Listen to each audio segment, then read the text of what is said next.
자, XRP가 기운을 내주면서 시총 4위까지 다시 탈환한 상황에서 인사를 드리고 있는 크립토 마토입니다. 자, 과연 XRP는 계속해서 상승을 이어나갈 수 있을 것인가? 그리고 시장에는 어떤 이야기들이 새롭게 업데이트가 되었는지 한번 또 정보를 쫙 모아봤습니다. 자, 첫 번째로는 XRP 선물 미결제 약정 규모가 12억 달러에 달한다라고 하죠. 역대 최대치를 기록을 하고 있는데, 미결제 약정 규모가 크면 클수록 한쪽으로 큰 변동성이 생길 수 있다라고 사람들이 이야기를 하곤 합니다. 부디 상승하는 쪽으로 오를 수 있기를 바라보고요. 자, 그 다음 최근 1년 동안에 줄기차게 XRP를 까고 있었던 피터 브렌트.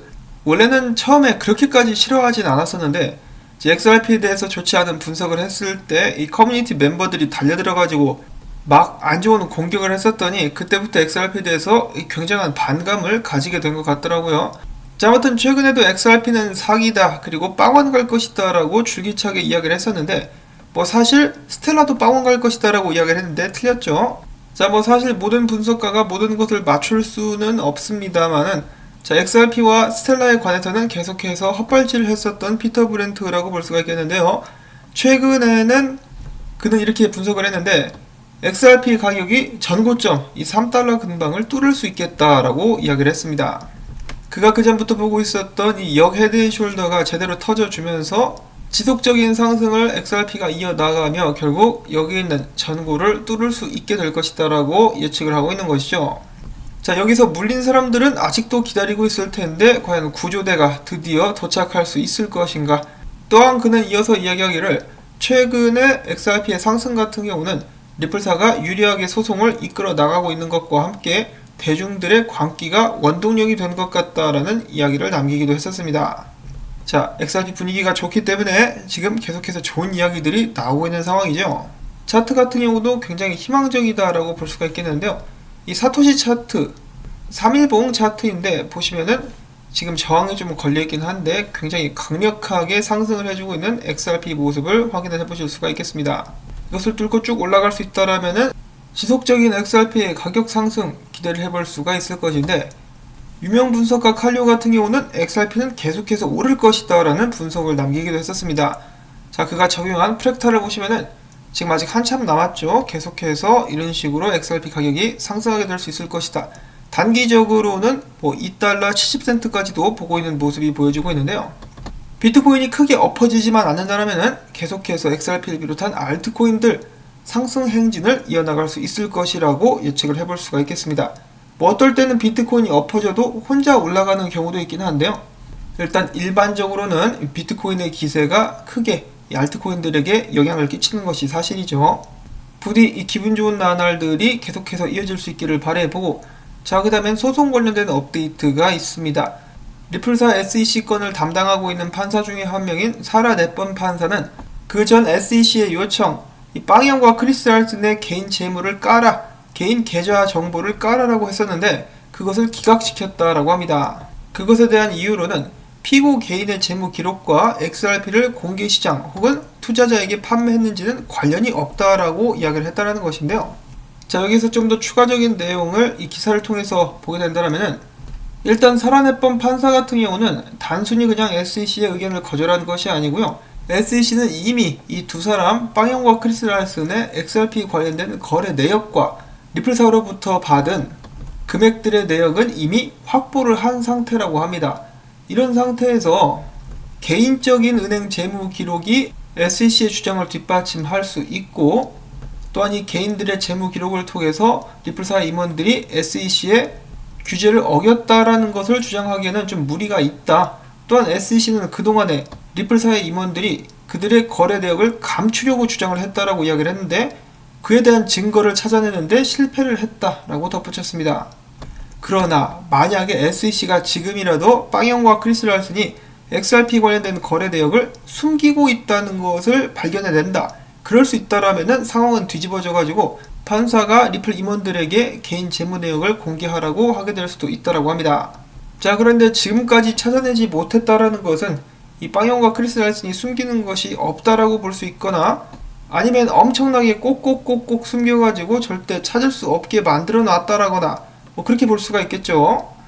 자, 그래서 어제 이 소식이 나오면서 다시 한번 리플사가 작은 승리를 거뒀다라고 하면서 이 커뮤니티는 축제 분위기에 휩싸이기도 했었습니다. 자, 그리고 이런 소식과 더불어 가지고 XRP 가격이 오른 것이 아닌가 싶은데요. 여기에서 더 나아가서 기대할 수 있는 부분에 대해서 제레미 호건 변호사는 또 이렇게 이야기를 했습니다.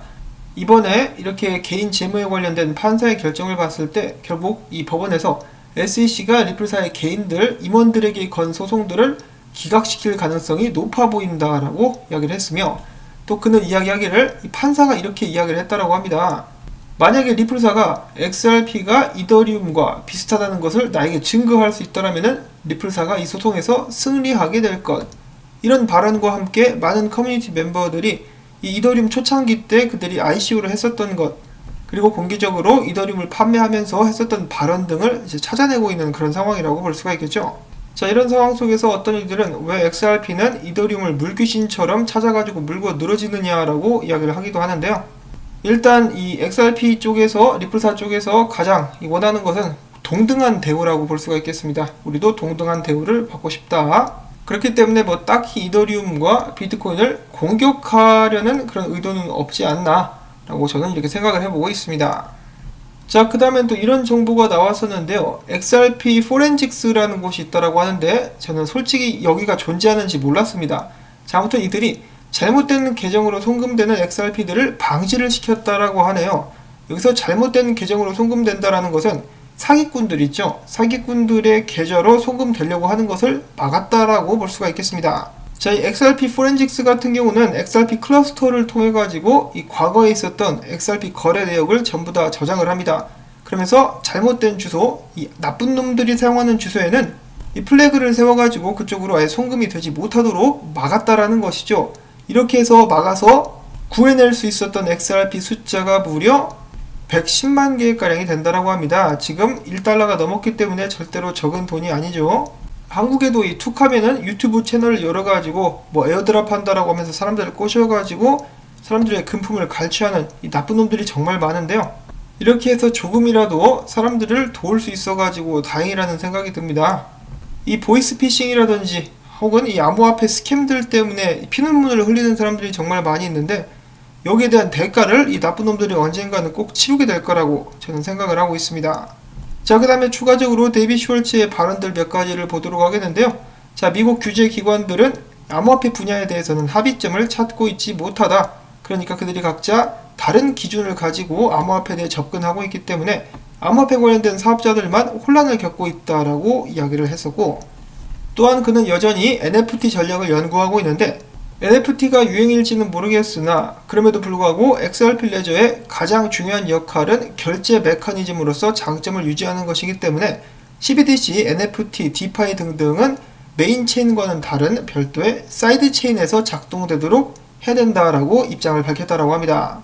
자, 그럼에도 불구하고 CBDC, NFT, DeFi 등등 역시 미래에 굉장히 커질 수 있는 그런 분야이기 때문에 이 관련된 연구 및 개발이 철저하게 잘 이루어져 가지고 리플사가 해당 분야에서도 두각을 나타낼 수 있기를 바라보면서, 자, 오늘 영상은 여기서 또 마무리를 짓도록 하겠습니다. 오늘 나온 정보들이 여러분들께 좀 도움이 됐다 싶으시다면 오늘도 마찬가지로 토마토밭의 물주기 광고 시청을 통해서 부탁을 드리면서 저는 이만 인사를 드리도록 하겠습니다. 행복한 주말 되시기를 바랍니다.